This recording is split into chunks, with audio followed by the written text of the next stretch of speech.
যখনই মৃত্যুর সংবাদ মুসলমান শুনে সবাই মিলে আমরা একটা আয়াত পড়ি। সবাই মিলে বলুন তো আয়াতটা।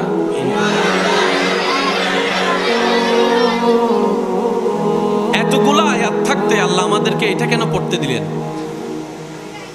এই একটা আয়াতের ভিতরে সমস্ত প্রশ্নের উত্তর এক জায়গায় আল্লাহ রেখে দিয়েছে। আল্লাহ কি বুঝাতে চাচ্ছেন?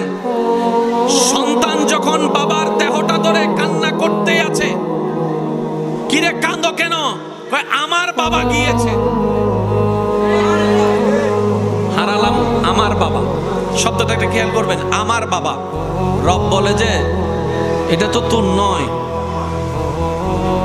তো আল্লাহ এটা কার? বলে যে এটা আমি আল্লাহর বান্দা। ডিলে এফেক্ট কমাই দেন। যে কষ্ট নিয়ে বান্দা তুই কান্না করছিস, হারিয়ে ফেলেছস মনে করছিস, এটা তোর বাপ হিসেবে তোর যেমন অধিকার আছে, আমি রব সৃষ্টি করেছি, আমার অধিকার তোর বাপের উপর আরো বেশি আছে। তুই তোর বাপকে জন্মের পরে বুঝার পরে বাপ হিসেবে চিনে ডেকেছিস। তোর বাপ যখন দুনিয়াতে আসে নাই, মায়ের পেটে থাকা অবস্থায় তোর বাপকে আমি আল্লাহ যত্ন নিয়েছি, রূহ জগৎ আমি বানিয়েছি। সুতরাং তোর উপরের তোর চাইতে বড় হকদার আমি আল্লাহ।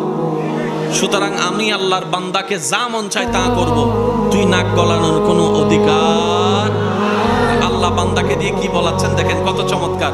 ইন্না লিল্লাহি, নিশ্চয় আমার বাবা আমার আল্লাহর জন্য। একটু জোরে বলি। অর্থাৎ আমার বাবার একমাত্র মালিক আমার আল্লাহ। ওয়া ইন্না ইলাইহি রাজিউন, সম্পদ তার মালিকের দিকে ফিরে গিয়েছে। তার মানে আমার বলতে বাপ এটা আসলে আমার, মাটা আমার, স্বামীটা আমার, স্ত্রীটা আমার, সন্তানটা আমার, জায়গাটা আমার, গাড়িটা আমার, বাড়িটা আমার, ব্যবসাটা আমার, সবকিছু কার দেওয়া? জোরে বলেন, সবকিছু কার দেওয়া? যদি আমারই না হয় আমার টেনশন আর কই? বুঝবেন যে 100 টাকা আপনার পকেট থেকে হারানোর পরে আপনি পাগলের মতো টেনশন করে খুঁজছেন, পাওয়ার পরে সেই 100 টাকার যখন জিনিস কিনবেন, 100 টাকার মালিক যখন দোকানদার হবে, দোকানদার থেকে 100 টাকা হারায় গেলে আপনি কি আর টেনশন করবেন? কেন? কারণ আপনি এটাকে নিজের মনেই করছেন না।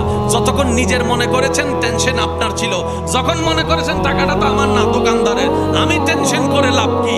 ঠিক এটাই আল্লাহ শিক্ষা দিচ্ছে, ও আমার বান্দারা, তোমাদেরকে আমি দুনিয়াতে পাঠালাম, তোমরা মেহমানের মতো থাকবা, মেহমানের মতো করে থাকবা, মেহমানের মতো করে জীবন যাপন করো।